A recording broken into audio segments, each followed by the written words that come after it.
61 years ago tomorrow, 2 buses and a dozen cars rolled into Chestertown, Maryland with a revolutionary message. The Freedom Riders aboard those vehicles came to join hands with church congregations to make a big announcement. Segregation was coming to an end on the Eastern Shore.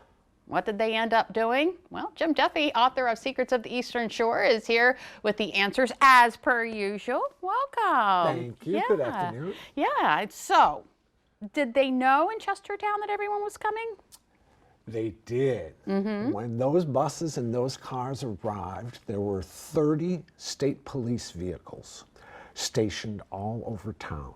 So the town was braced for these protests. The protesters were mostly college students, and they came from various schools as far away as New York and Connecticut.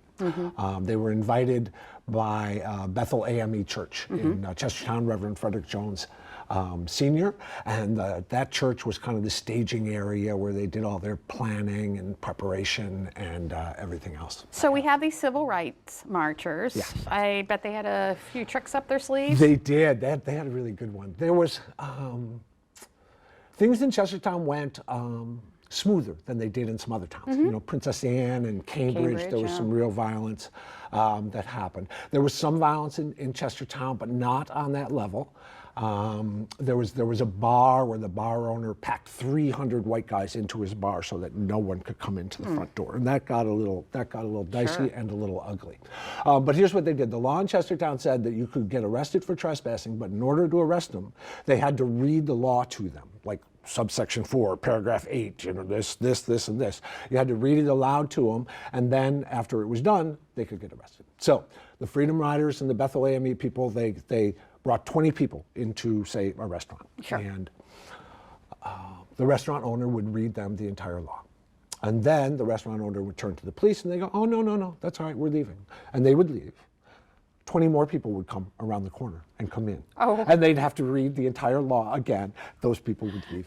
Went on and on. And within a year, all of the restaurants, theaters, hospitals pretty much were integrated in Chestertown. So kind of whatever the white powers that be sort of surrendered, if you will, in the face of these protests. And, you know, that makes it sound so easy, but you don't know what's going to happen when you get out on those streets in this day. And so it was real kind of bravery and fortitude to get out there. And there's likely people watching today who might remember that. Exactly. Or their parents were out there, or their uncles, grandparents.